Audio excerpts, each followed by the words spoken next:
regarde, premier problème à résoudre. Tu vois, il commence à tourner comme une merde.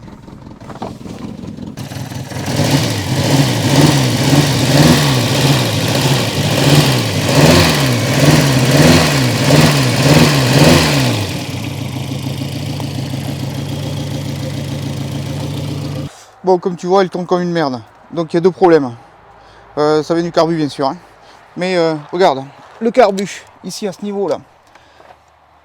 À ce niveau-là. Hop. À ce niveau ici, là, il me perd de l'essence. C'est la capsule à la con, là. Hop. Hop. Ouais, je sais pas s'il faut le focus, le machin, mais... Bon, comme tu as pu voir, là, ça fuit de l'essence. Il faut régler ce problème, parce qu'on ne peut pas rouler comme ça, parce que sinon on peut foutre le feu à la bagnole. Ça serait con d'y foutre le feu quand même. Donc là, première des choses à faire, c'est d'identifier d'où vient le problème. Donc pour ça, on va commencer à démonter l'eau du carbu, tout ça machin, et on regarde ça de plus près. Bon, déjà on peut voir que le filtre à air il est tout neuf, donc à changer. Alors, là où ça coule, bon, déjà, j'ai remarqué un problème ou deux sur le carburateur. Tac, tac, tac. Donc le filtre à air, il vient comme ça. D'accord. Tac. Cette durite de filtre à air, là. Cette durite de filtre à air, elle vient se brancher ici. Ça, cette pièce-là, c'est les vents pour la cuve. Donc elle est pilotée par un électrovanne en dessous. Ici, donc c'est la mise à l'air de libre. Hein. Donc il y a une qui vient là et puis il y a une qui se branche nulle part. Donc j'ai trouvé une doc qui est vachement bien détaillée sur le Solex 3434Z1. Ici il y a normalement rien et ici il y a une durite. Bon là c'est le contraire. La durite elle est branchée en haut et l'autre n'est pas branchée en bas. Bon, à voir un peu plus en détail. Après, comme vous avez pu voir ici, le cache, quand moi j'ai acheté la voiture, il n'y était pas. Et ça c'est le pilotage du starter automatique et ainsi de suite. Je sais pas trop comment ça marche pour l'instant, j'ai pas bien regardé. Mais voilà. Donc déjà, ça c'est un réglage pour la mise à l'air. Et le tuyau il est bouché par un bâton. Bon, on va le laisser en attendant. Hein. À la campagne on répare ce qu'on trouve. Donc, second problème, repéré, comme tu as pu voir tout à l'heure, ici là. Hop. Alors, est-ce que je vais pouvoir bien te le montrer ça? Donc, ici, nous avons la pompe de reprise, de ralenti. Et juste en dessous là, ça, c'est le corps du papillon. Ouais, quand je tourne de l'autre côté, c'est le corps du papillon. Donc, ça fuit de là. Ça fuit de la pompe de reprise. Hop, je vais essayer de te montrer pour que tu puisses y voir un peu quand même. Alors, quand j'actionne, t'as vu? Ah, comme ça fuit. Et ça vient de la pompe de reprise là. Bon, la membrane elle doit être percée. Mais je pense que ça vient un tout petit peu aussi de l'axe du papillon, ici là, en dessous. Là je suis désolé, je vais pas pouvoir te le montrer, mais l'axe du papillon, tu vois, il est là. L'axe du papillon, il est là, ici. Quand j'actionne, tu vas le voir bouger. Tu vois, il est en dessous. Hop là. Tu vois comme ça fuit. T'entends ce vieux bruit là? Ouais, ça c'est parce que la membrane est percée. Ce carburateur, c'est le Solex 3434Z1. Il existe plusieurs modèles qui ont été montés sur de la 309, de la 505, de la 605. Bref, voilà. Mais par contre, c'est pas tous les mêmes.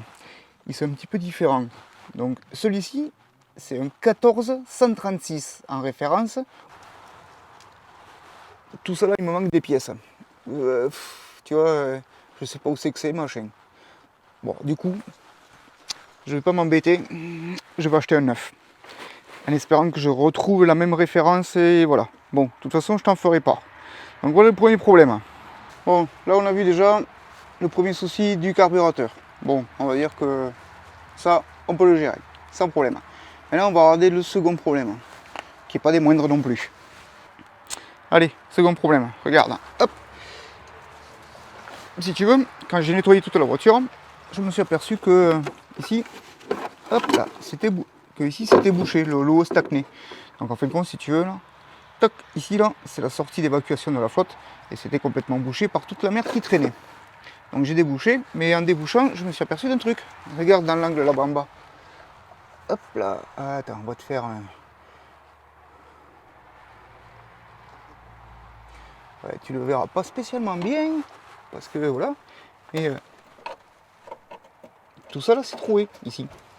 Et là, quand j'appuie, je suis dans l'habitacle.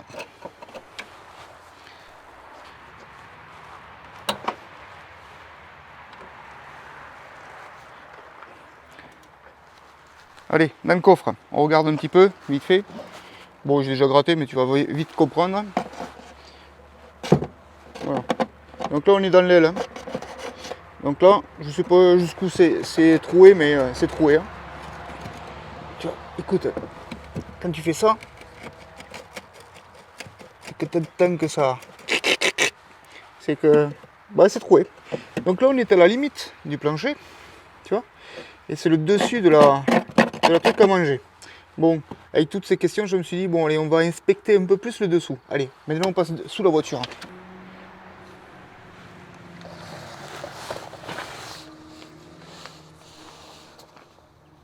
Alors, tu vois, ce qu'on va faire, c'est qu'on va inspecter le dessous ensemble. Bon, pour te montrer vite fait. Hein.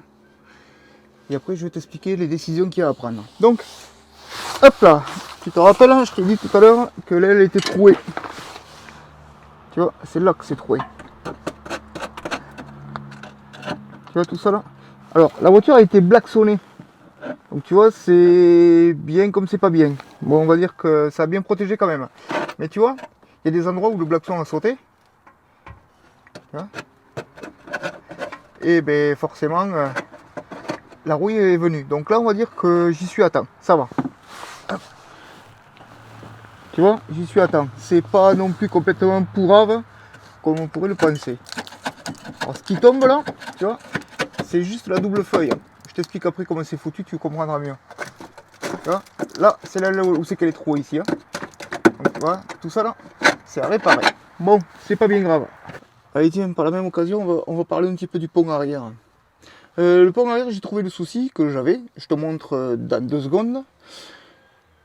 Pour vite fait t'expliquer le problème que j'ai sur le système de crabotage. Donc le système de crabotage, c'est tout simple. Tu vois, de ce côté,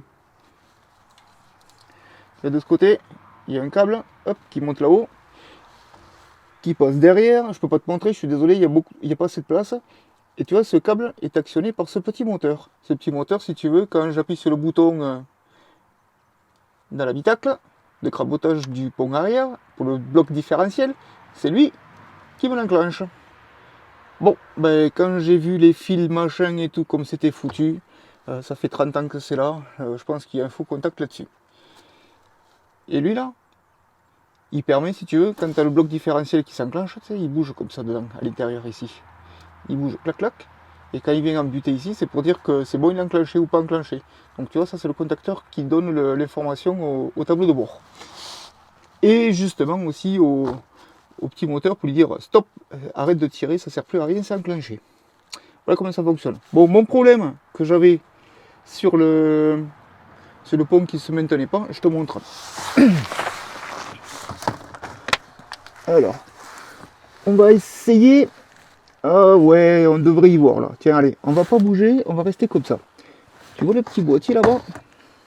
Regarde, hop là, le petit boîtier ici. Tu vois ce petit boîtier là? Voilà, ce petit boîtier, tu vois, tu as une...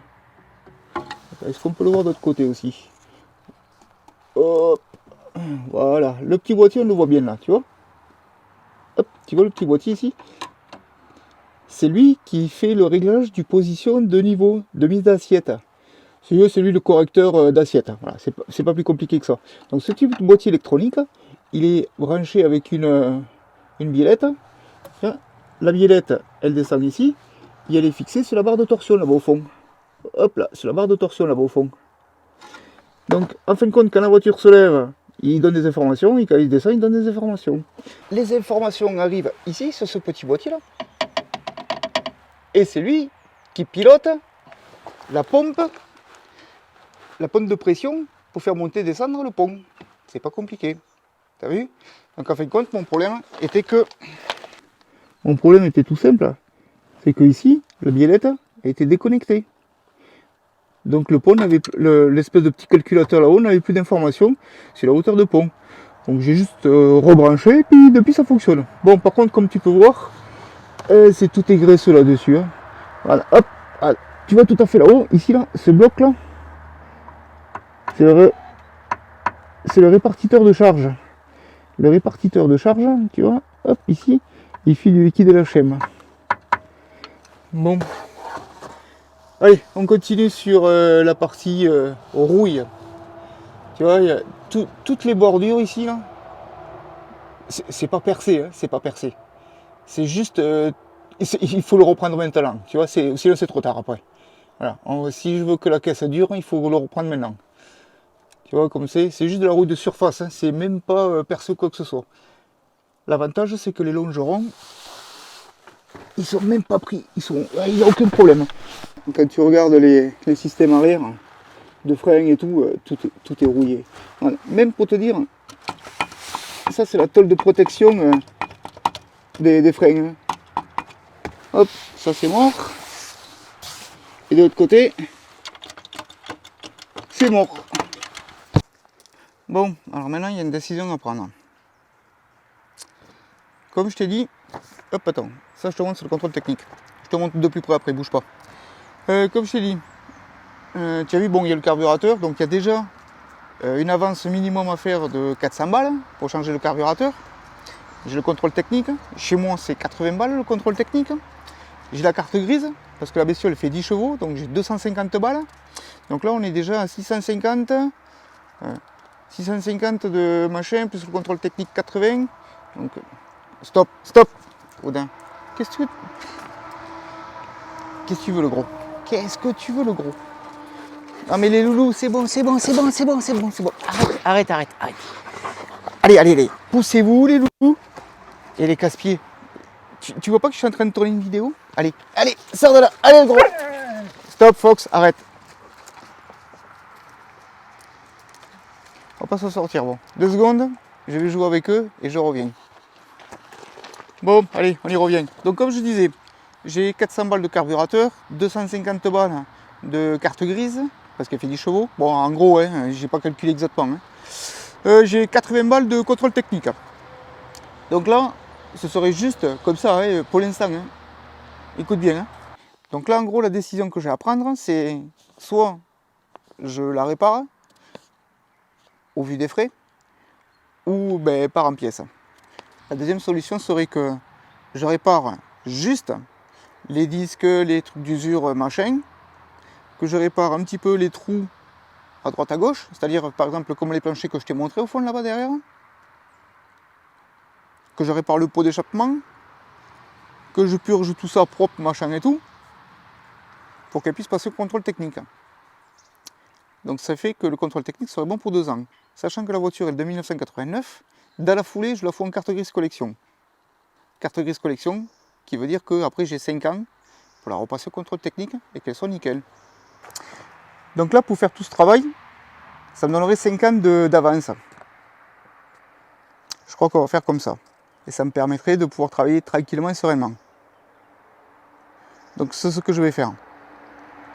On va la remettre en état, on va dire, pièce d'usure, vite fait, disque, pneus, plaquette de frein, réglage des freins automatique, machin.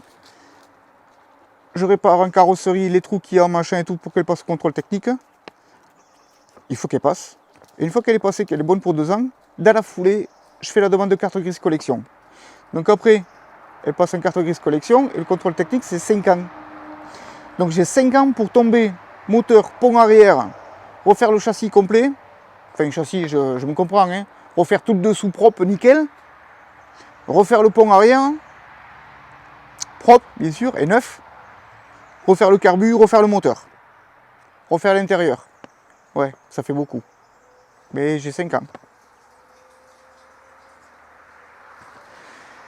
Allez, on va faire comme ça.